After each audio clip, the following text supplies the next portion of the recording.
You're listening to the Author Stories Podcast,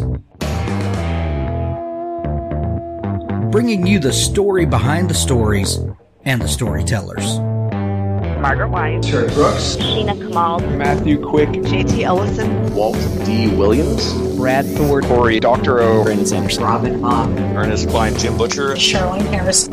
Visit hankgarner.com for archives of all the shows. Today's guest is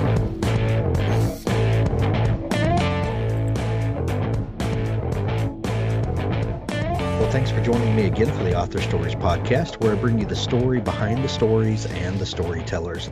Today, I'm super excited to have Ellen Marie Wiseman on the show with me today. She has a phenomenal new book that just released the other day, and it's called The Orphan Collector. This is an amazing book. This is a must-have for your summer reading shelf, and I know you're going to love it as much as I did. Welcome to the show, Ellen. Thanks for having me. I'm excited to have you. Ellen, we begin each show with the same question, and that question is, what is your first memory of wanting to be a writer or storyteller? Actually, it was probably when I was about 14 and I read Salem's Lot by Stephen King.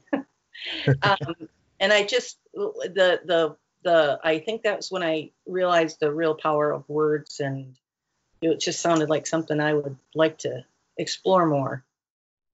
Were you a big reader at that point, or was this kind of what do you remember if there was a book or a story or an author that just kind of opened your mind to the possibility that stories could take you somewhere else?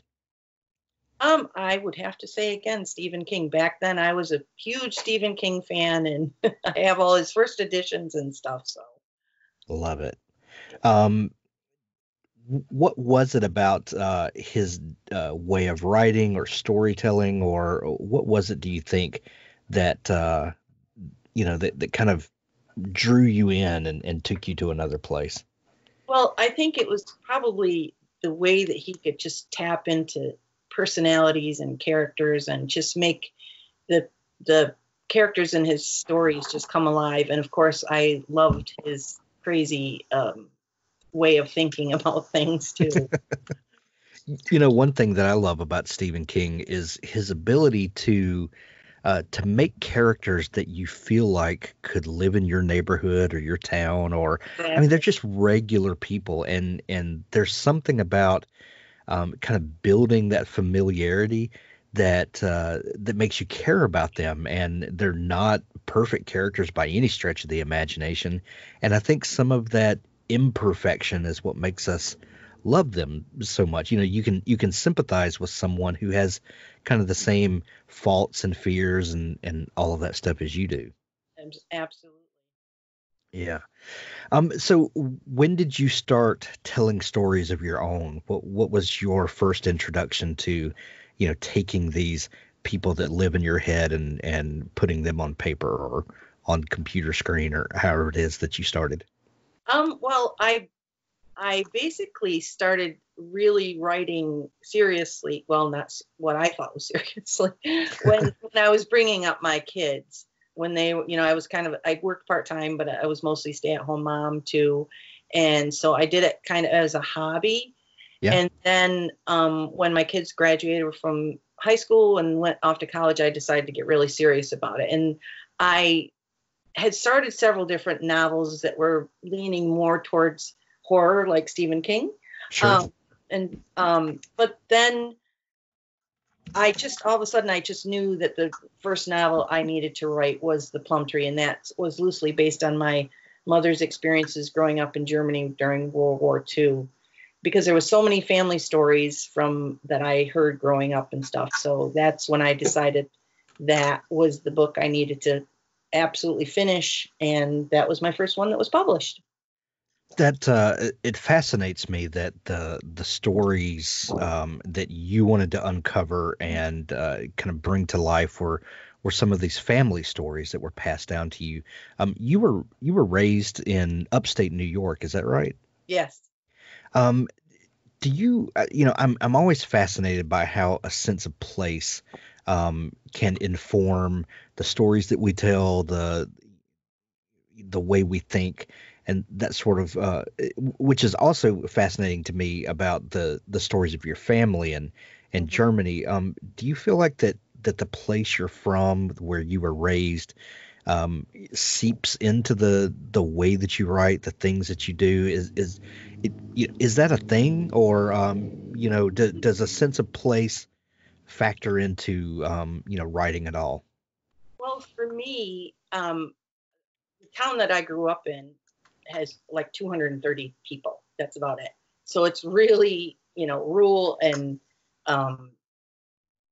I grew up there, but I also spent like every 2 or 3 years we would go to Germany to see my mother's family, because my mother came over here by herself in 1957, and so her mother and her brothers and sisters were all over there. In Germany, it was this tiny little. It was a tiny town, but it was bigger than the one I grew up in, and but it was so different with the cobblestone streets and the cathedrals and the bells, and it was like a fairy tale to me compared to this just.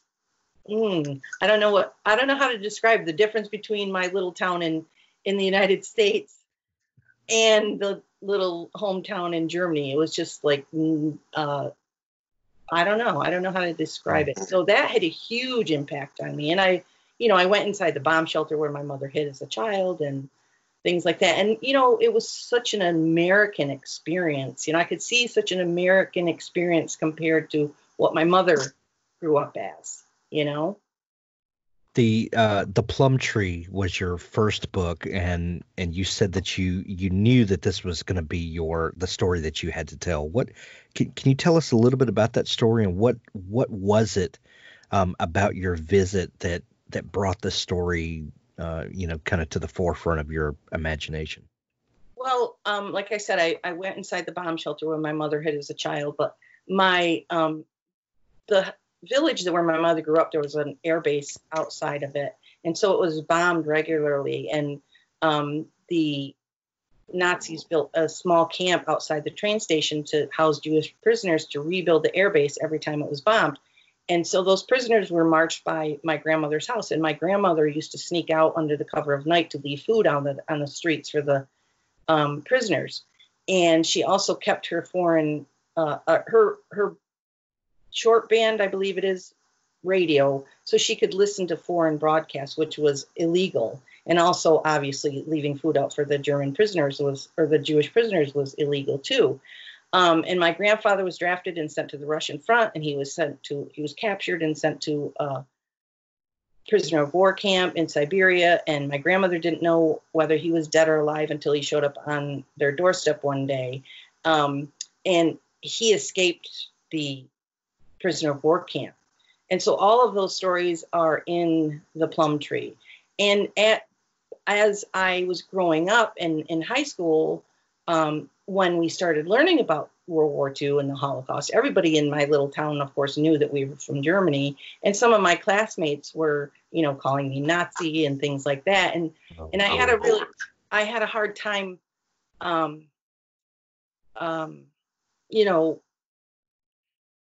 I don't know. Processing that happened where my mother grew up, and processing the fact that everybody thought that my whole entire family was guilty.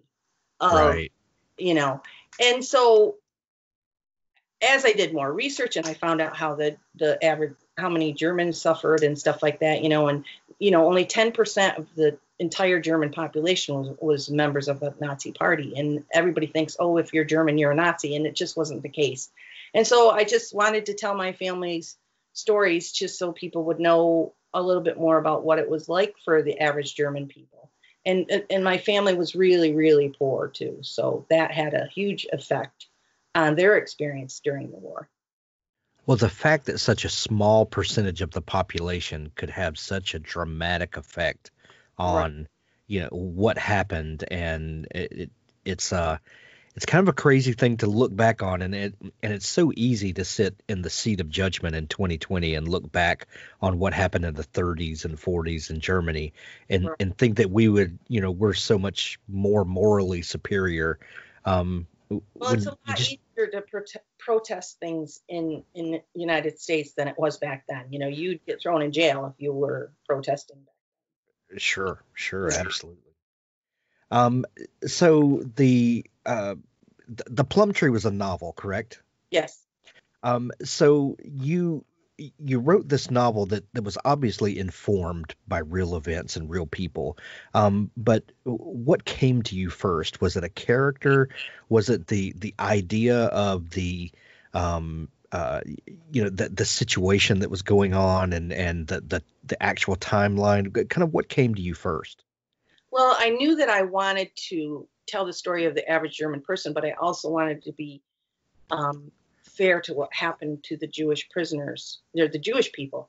And so I came up with the character of the young German woman who was trying to save the love of her life. That is, who was a German or Jewish man. Sorry. So I could tell both sides of the experience. And Sure. I actually wrote that first draft, a terrible, terrible first draft, in 3 days. In longhand on a legal pad. In how many days? 3. Whoa. Yeah, I wish I could write that fast now. But then again, I had no idea what I was doing back then.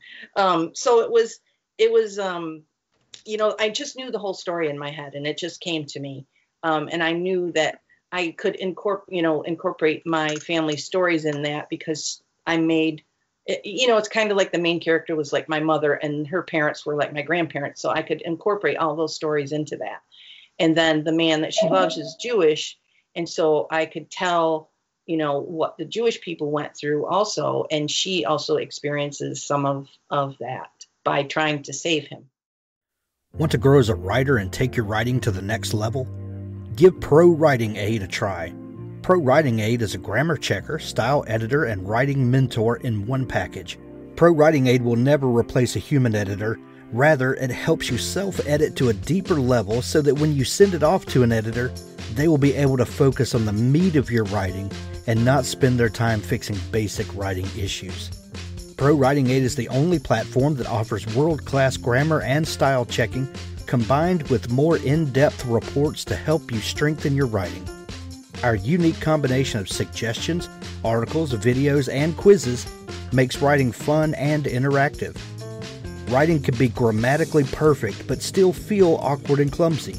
Pro Writing Aid searches out elements like repetitiveness, vague wording, sentence length variation, over-dependence on adverbs, passive voice, overcomplicated sentence structures, and so much more.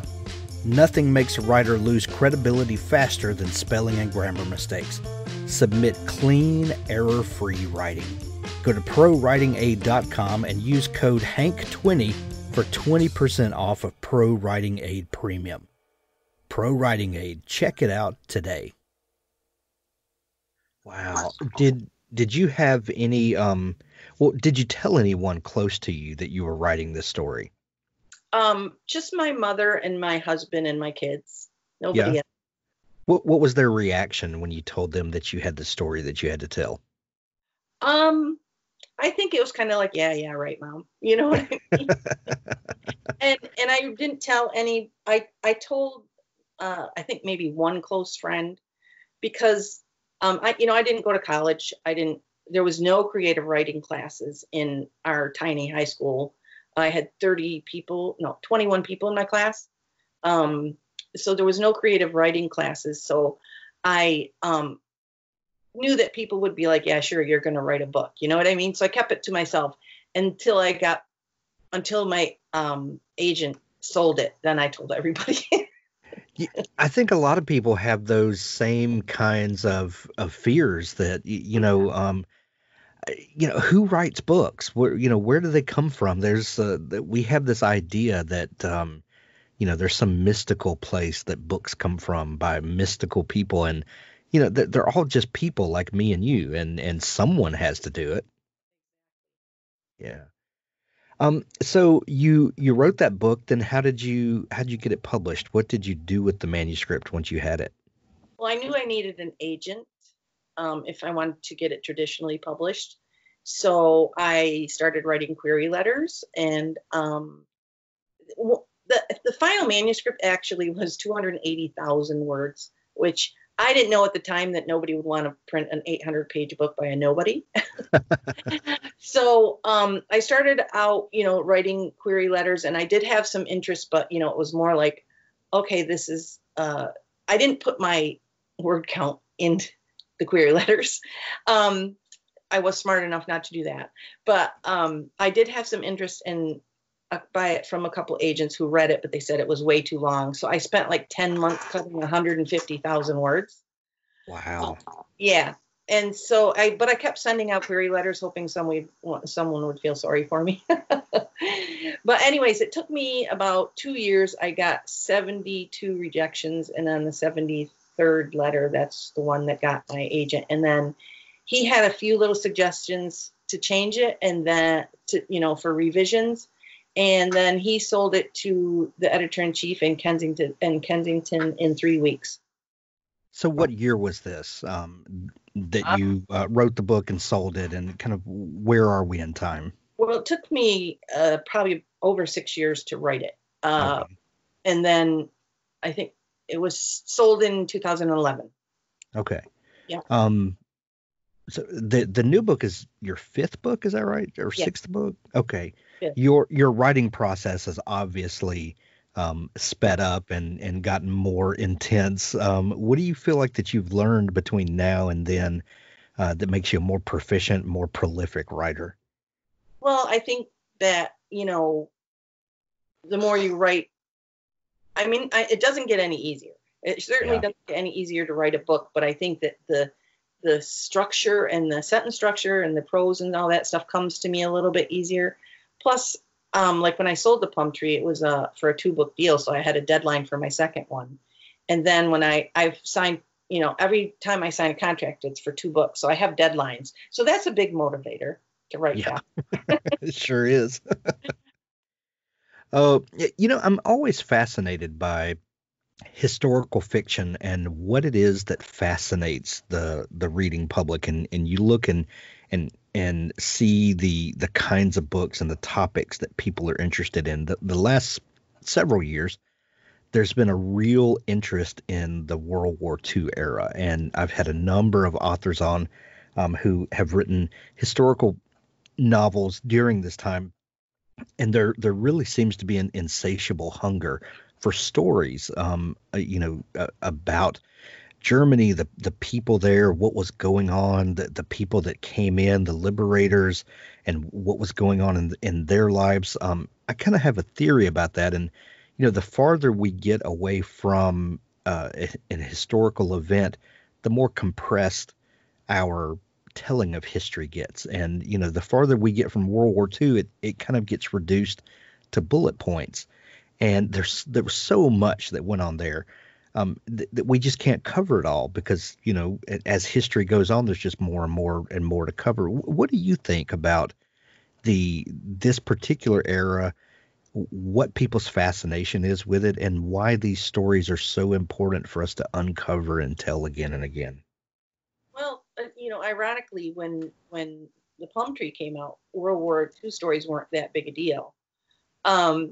But now they are again, and my publisher did actually give it a new cover and re-released it, so that's awesome. But I think that for me, anyways, historical fiction and especially like you said, World War II, I'm fascinated by the resiliency of the human spirit, and looking back at what people went through and what they survived, I think helps us maybe partly be a little bit more grateful for the times we're living in and the things that we are going through, and give us hope that things will work out. Yeah, they don't always work out, but I just think it helps to look back and see that people have made it through these struggles. And are you editing this by any? Oh yeah. Okay, because I just had another thought, but it went right out of my head.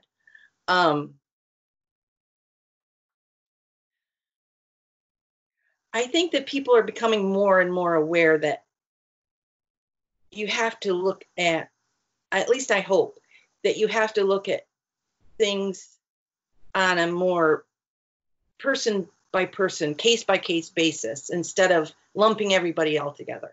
Like lumping all the Germans as Nazis or anything like that. All the Muslims as terrorists and things like that. I think that people are becoming more aware of that. At least I hope so. Yeah. Well, Ellen, you have an uncanny ability to get excited about a story before everyone else does. So you kind of kicked off this, this desire for World War II history, and you brought us, the Plum Collector. Excuse me, I'm sorry.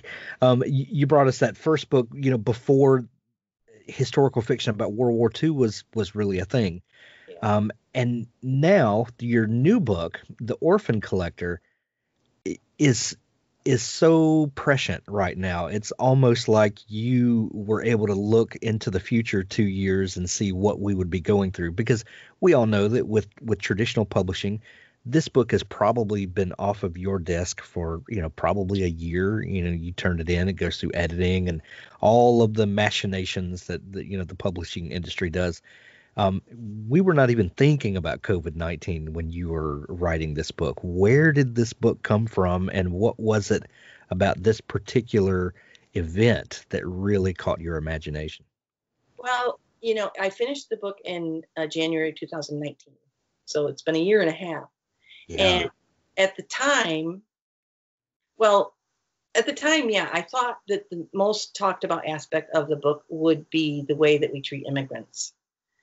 Because that's a big part of the story too.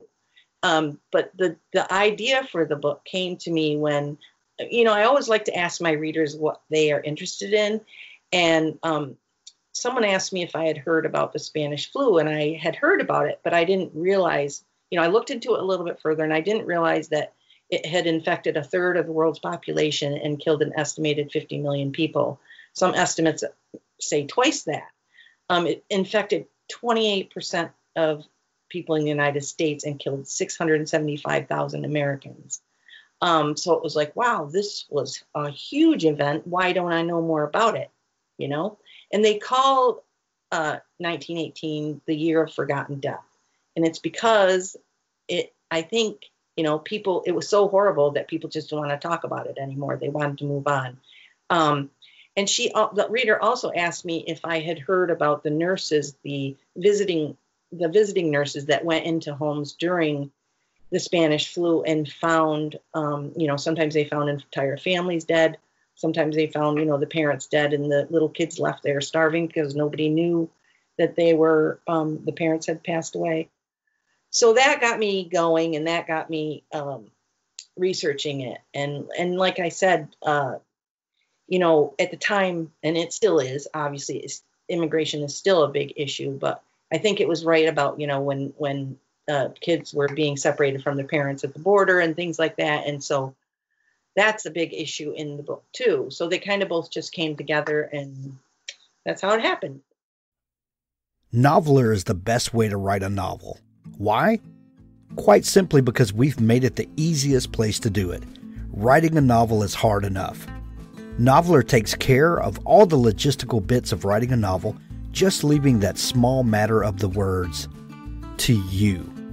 It's a clean, beautiful writing interface with writing analytics, goals and streaks, advanced grammar checking, version control, day, evening, and night modes, and many other features designed to take all the stress out of writing. Tell us what you need and we'll build it. Together, we'll build a better tool. With a design-led approach, all the right tools that you need, Noveler saves all your words constantly, allows you to manage and order your novel easily. It's accessible from any device, desktop or mobile. It syncs to Google Drive and Dropbox. It allows exports in various formats, including ebook and more. It also has nice touches like allowing you to write both offline and online, unique for a web-based platform. Everyone needs help with their writing, from inspiration through to grammar checking, so we're doing our best to provide that support. We integrate that support directly into Noveler. Our advanced grammar checker powered by Pro Writing Aid does everything from spell check to style advice. Our writing courses include the incredible Tim Clare's Couch to ADK. We're really excited to offer all Author Stories listeners 30% off Noveler for a whole year. And it doesn't matter if you choose to sign up for the monthly or annual plan. You'll get 30% off. All you need to do is use the discount code HANK when you sign up. Noveler, Novlr. That's noveler.org. World Anvil is a browser-based world-building platform designed for all world builders, writers and novelists, dungeon masters, game developers, and everyone else. World Anvil keeps your world settings safe and organized, helps you find your characters, locations, plots, timelines, and maps quickly and easily as you write. Then, if you choose, you can showcase your amazing world building to the world, beautifully and interactively, to keep your readers engaged. You can even use our professional tier to build your career selling access to behind-the-scenes content your readers will love and growing your community. Build your world setting in any genre with over 25 custom-built world-building templates, complete with prompts to inspire your creativity. Allow your readers to explore the public parts of your world in an innovative new way with interactive maps, timelines, and wiki-style articles. Give special access to co-authors, beta readers, customers, or patrons to see exclusive behind-the-scenes content. There's a free version to get started with all of the major features. Guild membership offers you a host of extra options, including comprehensive privacy settings, co-authors, presentation options, and so much more. Join our community of over 250,000 world builders, including professional authors. Take part in competitions and learn more about world building at this fantastic online community. Use the coupon code HANK to get 20% off all 6 and 12-month subscriptions. WorldAnvil.com. I'm a recent convert, and I know you will be too.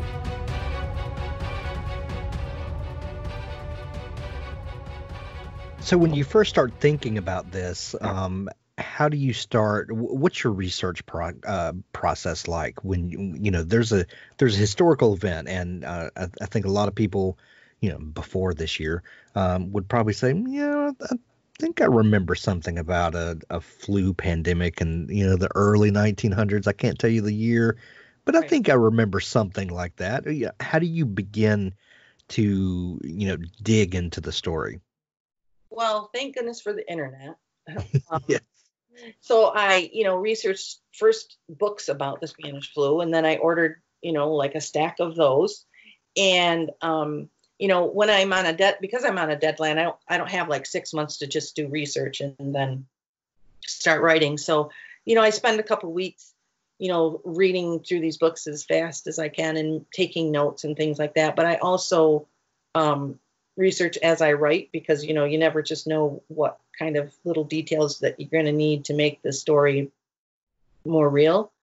So I look back at my notes, and I look in the books, and I also look on the internet. The thing that separates an historical fiction, a historical novel from a Wikipedia article or whatever, is that we get to look at this event through the eyes of a character that we grow to love. Tell me about Pia and Bernice and where they come from and how their paths cross. Yeah. I really like to put ordinary people into these extraordinary events in history, because, most of us are just ordinary people. And so I like to see them experience it from our possible perspective. But Pia came to me because as I started researching, and I realized it was like, oh, okay, this is during, World War I too. And I was very well aware of what happened, the prejudice against Germans during World War II. So when I started researching this, I was really surprised how much prejudice there was against the German Americans at the time. so I wanted to make her a German immigrant, plus my mother's a German immigrant. So, but they weren't allowed to talk German in public, and newspapers got raided and shut downs, and German churches with German congregations got painted, and the Germans were blamed for starting the flu.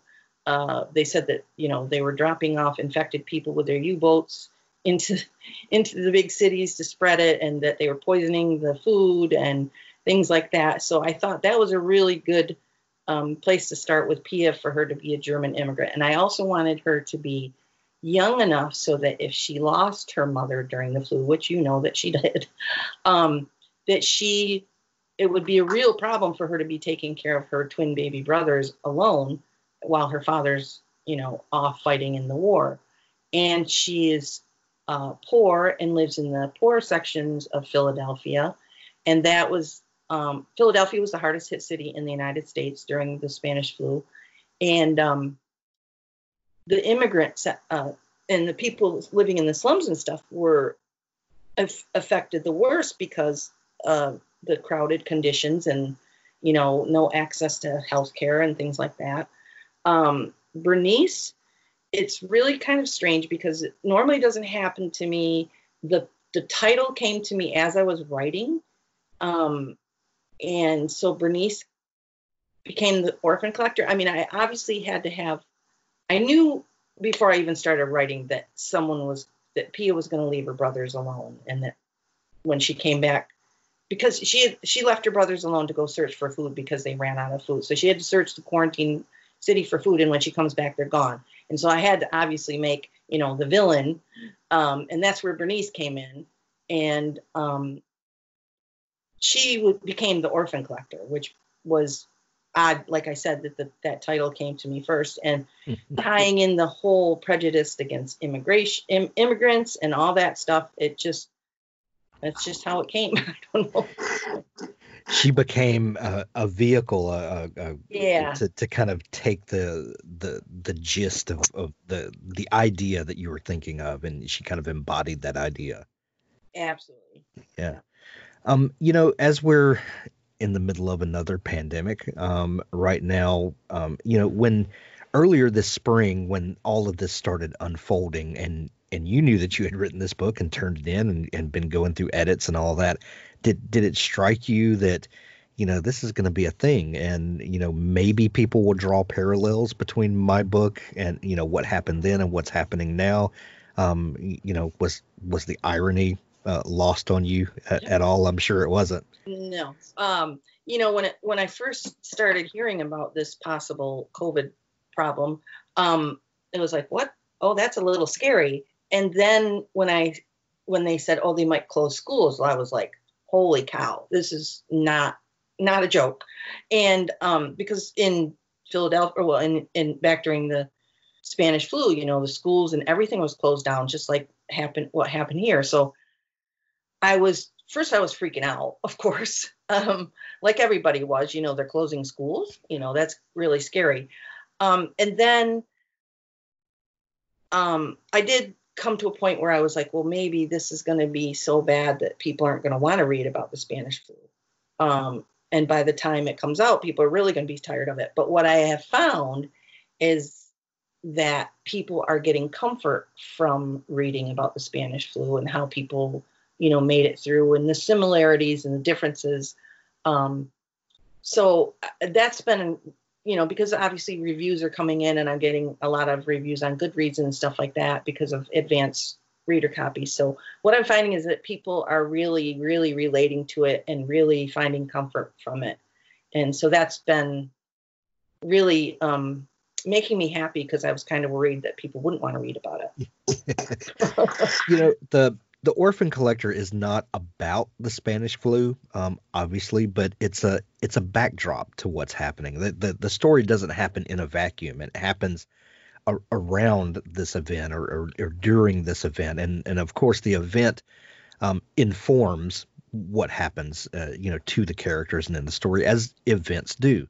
Do you feel like this current, COVID time that we're in, Um, do you feel like that it overshadows or maybe takes the attention away from, kind of like in the book, you really wanted to highlight um, the thoughts on immigration and things like that, and those things kind of get upstaged by the pandemic that's going on.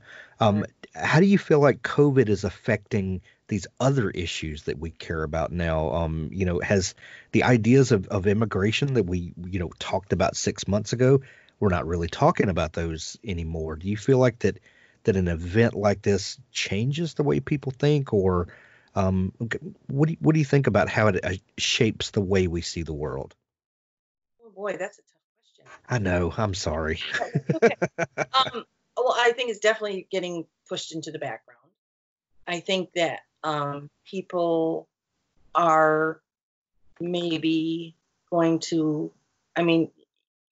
there's already been, the backlash towards the Chinese people. So I'm worried that it's going to make people even more afraid of different people that are different from them. I did read that some children were let out of the, what are they called down there at the border? Like the detainment camps or whatever they're called. That some of the children were let out of the containment camps because they were worried about the virus spreading. But where did they go? What happened to them? I think that people are more worried about themselves right now than immigrants or anything, but I do worry that it's gonna, make them more prejudiced. Well, the good news about this story was the Spanish flu didn't last forever. There was an out to it. The world got back to whatever the normal was, and it became a blip on the radar of history. When people read the book, The Orphan Collector, when they close that back cover, without giving anything away, what do you hope they're left with? And this is kind of one of those stories that has lingered with me and has, I catch myself wondering what happened to the characters and things like that. What do you hope people are left with at the end? Well, I hope that they are, drawn to Pia's resiliency and strength and can get some strength from that and hope for the future. And I hope that they realize that empathy for others, no matter their race, religion, let me say that again. I'm glad my mind is going in 60,000 different directions. I hope that people are, what was I saying? Race, ethnicity, and I hope that they realize that empathy towards others is always the right choice, no matter others' race, religion, etc. Yeah. Well, Ellen, as someone who has a proven track record of predicting the future and what we should be worried about next year, what are you working on now? Well, I'm working on a novel set in Willowbrook State School on Staten Island. Do you know what that is? I don't. And this is I like to write about things that maybe people haven't heard about or learned about in school. Willowbrook School on Staten Island was a school for mentally challenged children. Geraldo Rivera did a expose on it in the 70s because of the terrible conditions there. But that's all I can really say about that right now. That's enough. That definitely has my interest piqued. Well, the new book's been out for a couple of days now. It's called The Orphan Collector, a heroic novel of survival during the 1918 influenza pandemic. Ellen, if people are just learning about you and want to dig into all the great stuff that you do, is there a place they can connect with you online? Oh, yeah. Facebook. Of course, I have my website, ellenmariewiseman.com. I'm on Facebook and Instagram mostly. Excellent. We'll put links to those where people can easily find you and a link to the book in the show notes of this episode. Ellen, this has been so much fun chatting. Thank you so much for taking time to come on the show. Well, thank you so much for having me. Scribophile is a respectful online writing workshop and writers community. Writers of all skill levels join to improve each other's work with thoughtful critiques and by sharing their writing experiences. We're the writing group to join if you want to find beta readers, get the best feedback around, learn how to get published, and be a part of the friendliest and most successful writing workshop online. Improve your writing by receiving detailed critiques. Learn from a vast collection of free writing resources. Make lifelong friends in our busy community of writers. Writing is a solitary art, but that doesn't mean you have to be lonely. Lucky for you, there are thousands of writers on Scribophile every day, and we're a really friendly bunch. You've never seen a writing group like this one? Join Scribophile today at scribophile.community.